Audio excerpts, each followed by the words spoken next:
At my retirement party, my son took the mic. You all know him as a boss. I knew him as the man who missed every birthday. I just nodded quietly. 2 days later, he was on his knees in the parking lot, screaming, "I didn't know you did that for me." "It's okay, Mom," Mason said, "but you don't get to act like it never happened." He said it quietly, leaning on the table between us. We were at a diner on Roosevelt Road, 2 days after my retirement party. The kind of place that smells like bacon grease and burnt coffee, and probably hadn't changed much since the 80s. Mason stirred his tea like he had something more to say, but didn't. I didn't argue. I didn't ask for forgiveness either. I just slid the manila envelope across the table. "What's this?" he asked. "Read it," I said. He opened it, flipped through a few of the papers, then paused. His eyebrows knitted together like he was trying to remember something very deep. "I didn't know you did this." "You weren't supposed to," I said, softly. I had Mason when I was 29. At the time, I was working 60-hour weeks at DeWitt Partners in Chicago. I'd just gotten promoted, Randall had just gotten laid off, and we were both overwhelmed in very different ways. Mason was born in the middle of a snowstorm, and Randall missed the delivery because he got stuck on Lakeshore Drive. Maybe that should have been my first sign. In the early years, we tried to make it work.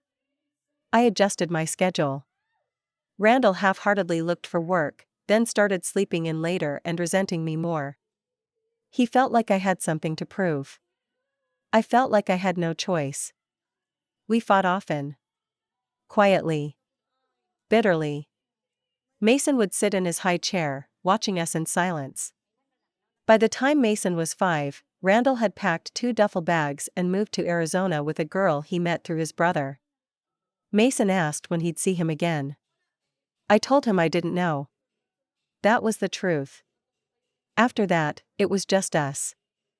I never remarried. I never seriously dated. I woke up every day at 5:30 a.m., made Mason breakfast, dropped him at school, and headed into the city on the Metra.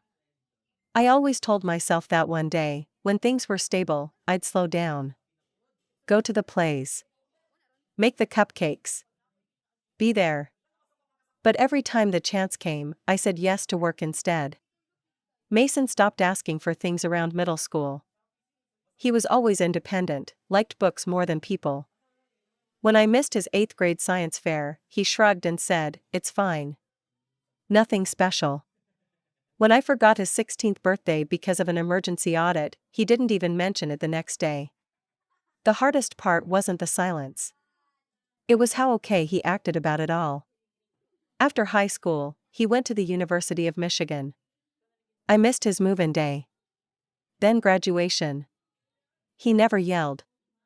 Never sent angry texts. Just drifted. I mailed checks. He cashed them. I sent cards. He didn't respond. I convinced myself we had an understanding. Then came my retirement. My team at DeWitt planned the whole event at the Signature Room, 95th floor, panoramic view of Chicago, catered with champagne flutes and crab cakes. I wasn't used to being celebrated, so I stood there awkwardly while people toasted me for holding it all together. The CEO gave a speech. My coworkers clapped. Then Mason stepped forward and asked for the mic. At first, I was proud. I thought, maybe this is the moment he tells them I did all right. That I wasn't the warmest mother, but I tried. That I gave him the best life I could. That's not what he said. He stood there in a gray suit, hands in his pockets, and calmly told a room full of my colleagues, "You all know her as a boss." I knew her as the woman who missed every birthday. Silence. He wasn't cruel. He didn't raise his voice. He simply laid out the facts like he was reading a report. She worked hard. Gave me a roof. Opportunities. And yeah, I got into college. But she wasn't there. Not really. I spent more time with microwaves than I did with her. The laughter that followed was strained and nervous. He looked at me, not angry, just resigned. "I forgive you," he said, and walked off. I didn't move. I didn't defend myself. I just folded my hands in my lap and smiled at the next speaker. That night, I didn't sleep. I sat on my couch, opened an old cedar chest I hadn't touched in 20 years, and found the file. It was from 2004. Mason was 13 when he punched a boy in school who'd called him a corporate orphan. I got the call while I was on a conference call with Tokyo. I left the meeting, got in a cab, and went to the school. The boy's parents were furious. Said Mason had a violent streak. The principal was passive. Didn't want to escalate. I hired a lawyer. I sued them. The boy had been harassing Mason for months, about me, about our family, about Randall leaving. Mason never told me. But I found out, and I acted. The settlement wasn't huge, but I took every dollar and used it to start a college trust for Mason. He never knew where it came from. I never told him. Not because I wanted credit, but because I didn't think he'd care. But now, 2 days after the party, we sat in that diner and I gave him the documents. I didn't know you did this, he said again, holding the papers like they might catch fire. And then, outside the diner, in a half-empty parking lot with pigeons circling a trash can, my son, my quiet, composed, fiercely guarded son, sank to his knees and said, "I didn't know you did that for me." And then, after all those years, I finally cried. He stayed there for a while, knees on pavement, hands slack at his sides, the envelope hanging loosely from one hand like he wasn't sure whether to clutch it or throw it. I didn't rush to him. We're not that kind of family. Or at least, we weren't. So I waited, watching the wind tangle through his short hair. A few cars passed by, slowing when they saw him. One driver looked at me like I should do something. Eventually, Mason stood up. Brushed off his pants like nothing happened. His face was flushed, jaw tight, eyes blinking hard like he was trying to recalibrate. He didn't say anything at first. We just stood there, both of us a little cracked open. "I thought you didn't care," he finally said. I swallowed. I cared more than I knew how to show. He looked at me then, like he wanted to argue, like he had decades of ammunition ready to fire. But instead, he just gave this tired laugh, like he didn't even know where to start. We stood in the parking lot for a few more seconds before I motioned toward my car. "Do you have anywhere to be?" He hesitated. Then shook his head. "Come on," I said. "Ride with me." We didn't talk much in the car. I drove aimlessly at first, then headed down Lakeshore Drive, windows cracked just enough to let the city sounds in. The lake glimmered to our left, cold and endless, while families biked and jogged along the paths. He spoke again when we passed Millennium Park. "Do you remember the concert here? That jazz festival?" I did. "Barely." "You had a work dinner," he said. "Said you'd try to make it." I gripped the steering wheel tighter. I waited with my saxophone for almost an hour. You never came. I opened my mouth. Closed it. What could I say that would change that? Then he added, "It was the first time I realized you weren't going to be there, not the way I hoped you would." "I'm sorry, Mason." He nodded once, but didn't look at me. I thought about how often I'd said no without meaning to. How many times I assumed he'd understand. I thought about the casseroles I never cooked, the field trips I never chaperoned, the times I showed up with expensive gifts instead of myself. And I thought about how much of my life was spent convincing myself it was all for him, when maybe, at least some of it, had been for me. For the pride. The control. The identity. I parked the car near Navy Pier and we walked quietly toward the waterfront, the noise of the city falling away behind us. We found a bench that faced the lake. It was chilly, but we didn't mention it. He asked, after a while, "Why didn't you ever tell me?" "Because it didn't feel like enough. Not compared to what I missed." Mason didn't respond immediately. But he didn't leave either. That felt like something. Later that evening, I drove him to his hotel. He was staying in River North, just for a few more days. We didn't plan to meet again before his flight, but something told me we would. As he got out of the car, he paused. Leaned back in. You know, I used to think you didn't know me at all. I waited. But maybe I didn't really know you either. Then he shut the door and disappeared into the revolving glass entrance. I sat there for a long time. The next morning, I opened an email from him. No subject line. Just a sentence, "Can we try again?" And below that, a link to an Airbnb rental in Mendocino, California. 3 bedrooms. Ocean view. The dates were for next month. I stared at it for nearly 10 minutes before responding. Yes. I'd like that. No emoji. No signature. But it was a start. I'll admit, I didn't think reconciliation came like this. I thought it was dramatic and loud, or full of hugs and tears. But sometimes it's just sitting on a bench next to someone you used to know, sharing silence and cold wind off Lake Michigan. And sometimes it's an email with one sentence. Mason and I have history we haven't unpacked. But for the first time in years, I feel like we're both ready to sit with it, to stop pretending it didn't happen, and also stop letting it control what comes next. I'm retired now. The phone doesn't ring like it used to. The calendar isn't color-coded with meetings anymore. The house feels bigger, emptier. But now, maybe, there's room to fill it with something else. I booked the ticket that night. Direct flight to San Francisco, where Mason lived and taught at the local university.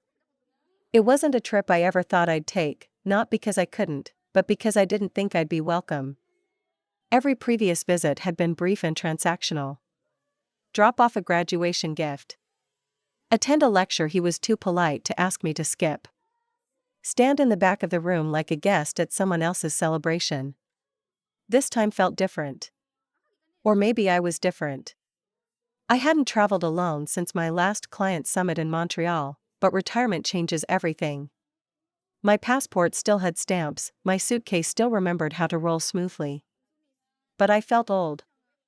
Slower, somehow, even though my body still moved just fine. It was my mind that hesitated, unsure what to pack, unsure what I'd say if Mason asked the harder questions. Still, I went. The Airbnb was on a coastal cliff just south of Mendocino. The kind of house people retire in on purpose, not like me, who retired because the firm said, "It's time," and I had no one left to argue with. When I arrived, the air was thick with salt and pine. There were wind chimes on the porch, a soft ocean hum in the distance, and the faintest smell of cedar inside the home. Mason was already there, sitting on the deck with a mug of coffee. He stood when he saw me, like he wasn't sure whether to hug me or not. I did it for him. He stiffened at first, then gave in. I hadn't hugged him in years. Decades maybe. "You made it," he said. "Course I did."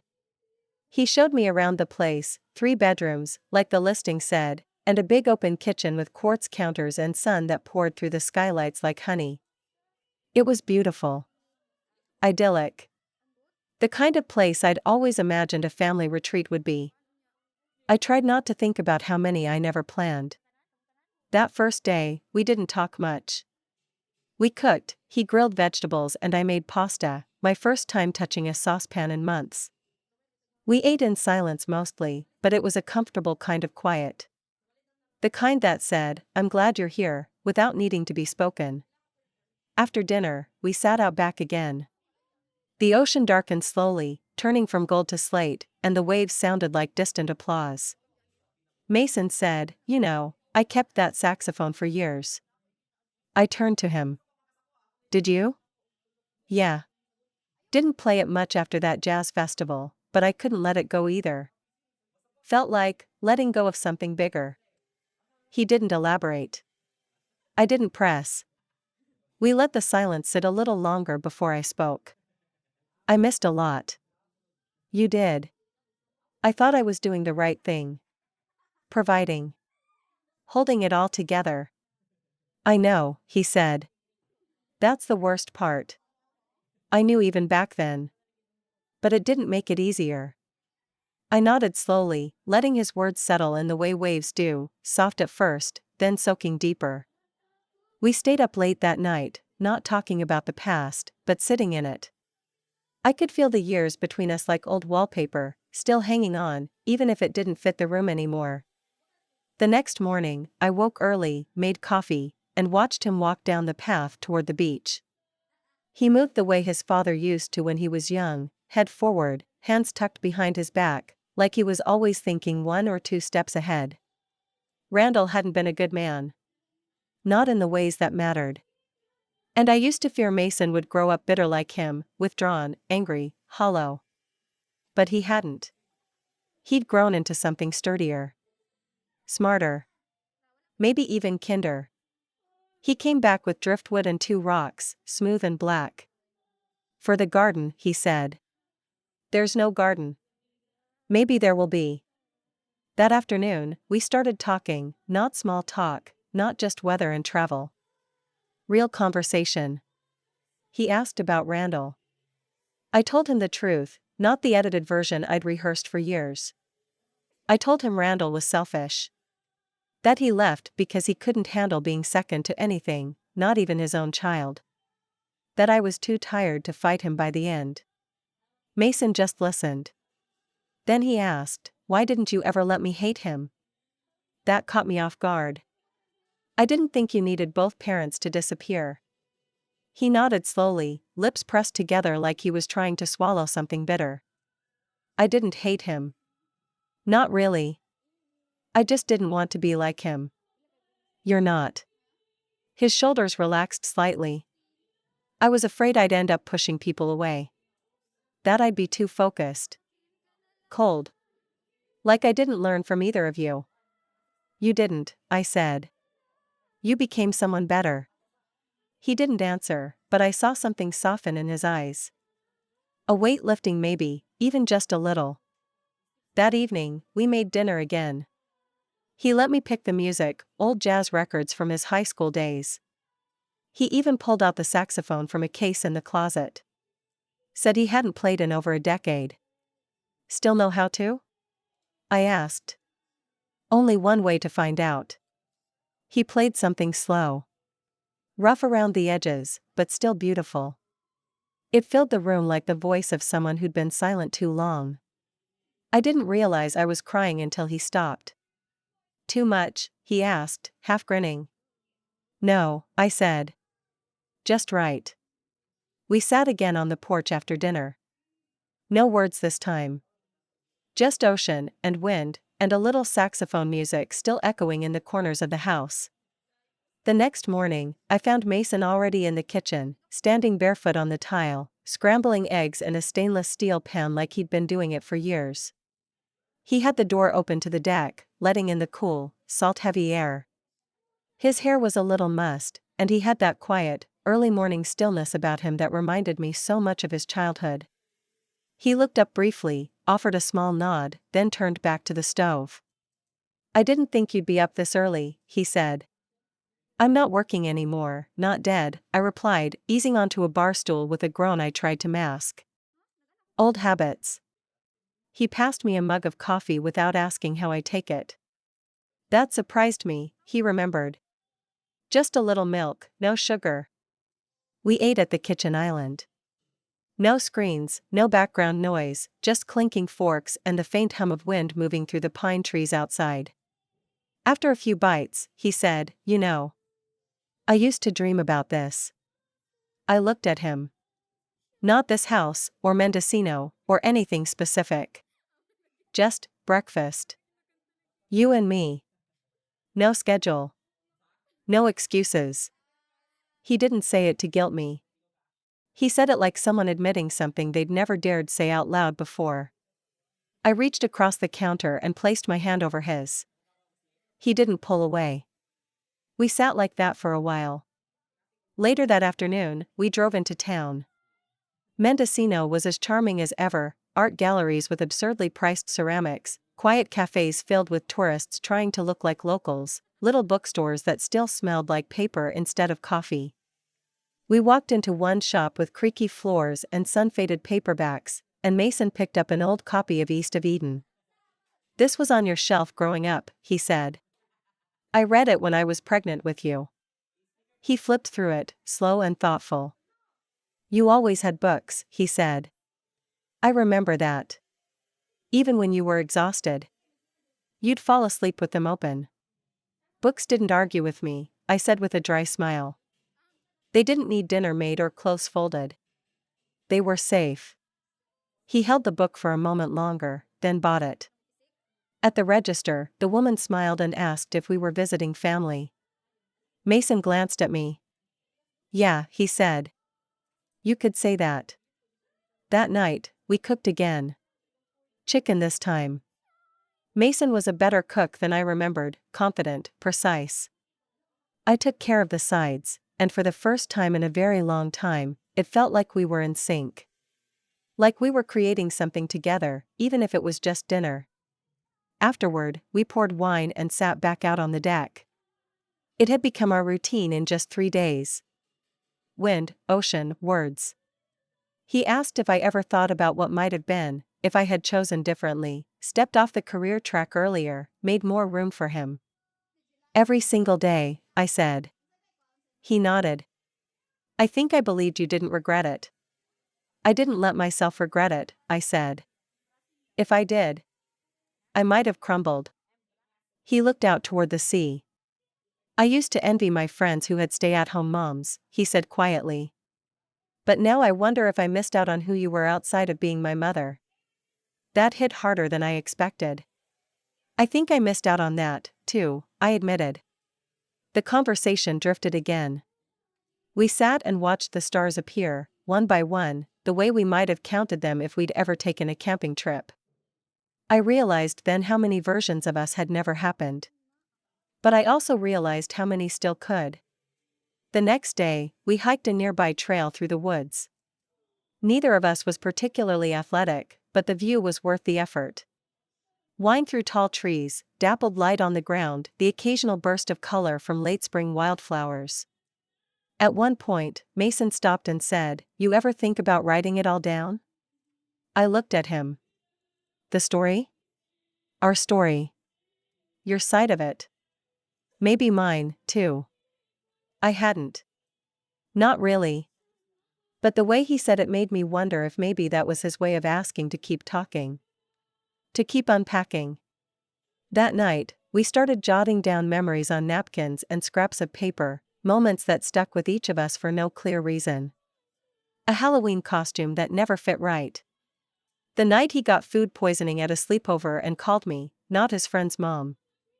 The time I fell asleep in the car waiting for him to finish basketball practice, engine off, heat gone, coat wrapped tight. I thought you weren't coming, he said, looking at me now across the table. But I did. You always showed up, late. We both laughed, and it was the first time it didn't feel sharp or accusatory. It felt like the truth. That night, I slept better than I had in months. There was still a long way to go. Years of distance didn't disappear over red wine and roasted chicken. But something in us had shifted. Maybe trust. Maybe just understanding. The next morning, over toast and coffee, Mason said, When I was 16, I used to fantasize about living with my dad. I thought maybe I'd be happier. I didn't flinch. And then, he actually offered, he continued. He said I could come down to Phoenix for the summer. Just try it out. I didn't know that. I almost went. Had a bag packed and everything. But the night before I was supposed to leave, I watched you at the kitchen table. You were going over bills, half asleep, still in heels from work. You didn't even know I was watching. He paused, took a sip of coffee. I unpacked my bag that night. I sat with that for a moment. Why? Because I realized, even when you weren't there, you were still fighting for me. He just wanted to win me like a prize. You? You were surviving. For both of us. I didn't speak. I couldn't. And yeah, it hurt. It still does. But I see it now. You weren't absent because you didn't love me. You were absent because the world doesn't always give women like you the option to be both. He was right. No one ever said it, but it was always implied: choose the job or the child. The life or the love.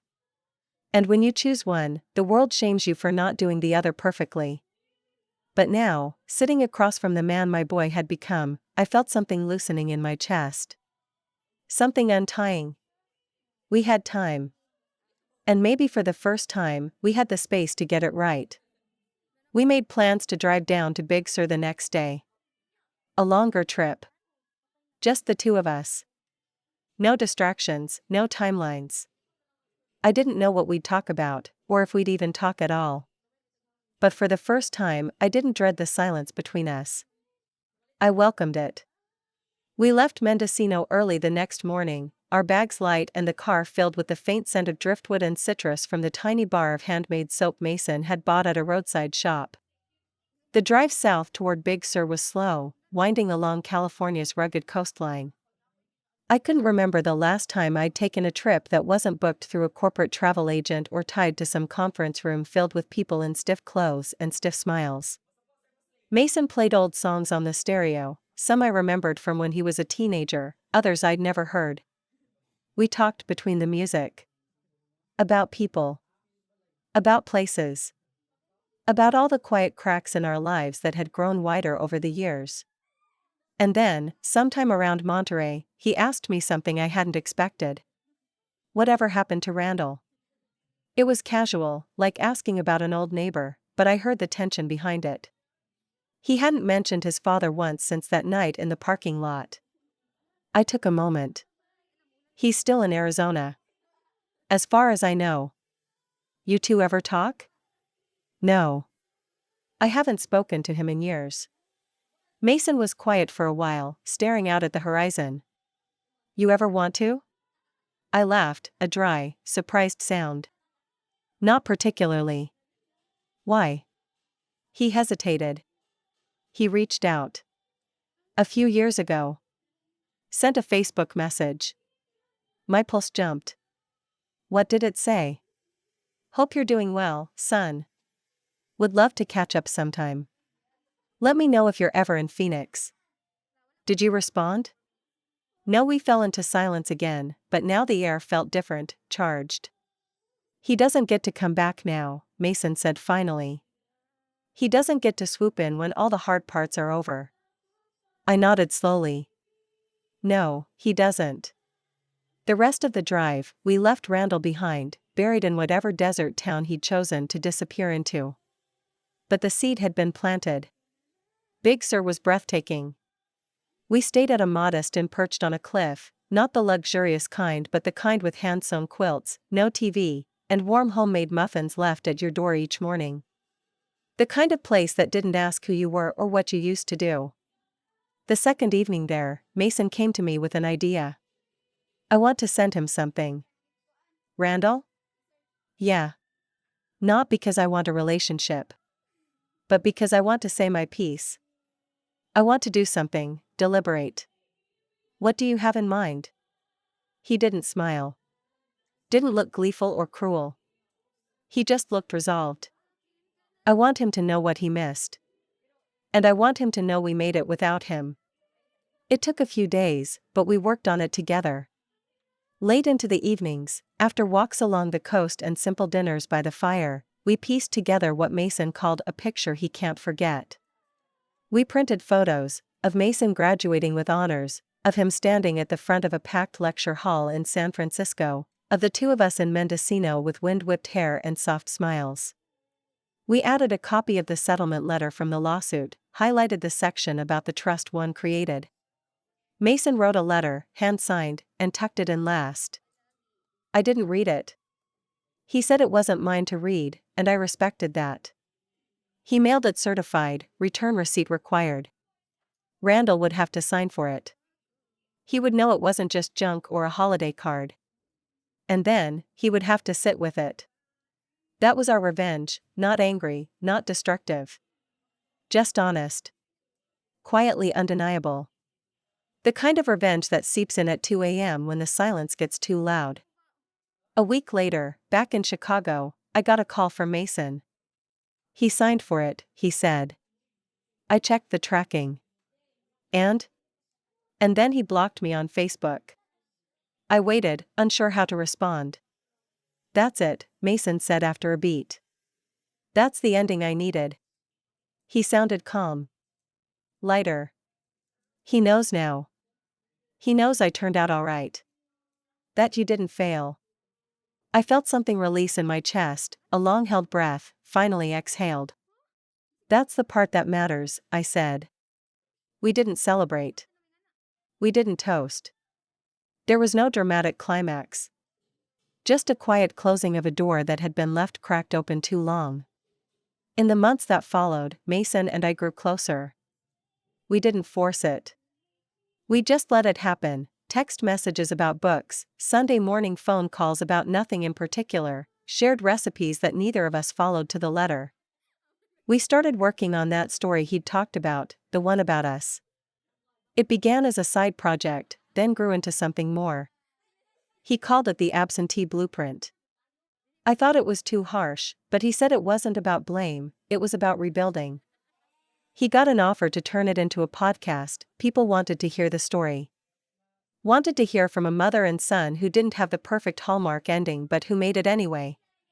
We recorded the first episode together from his apartment in San Francisco. I'm Mason, he began. And this is my mom, Lorraine. You probably think you've heard stories like ours before. But you haven't. I smiled, leaned into the mic, and said, I missed a lot. But I'm here now. No one clapped. There was no dramatic music. Just us.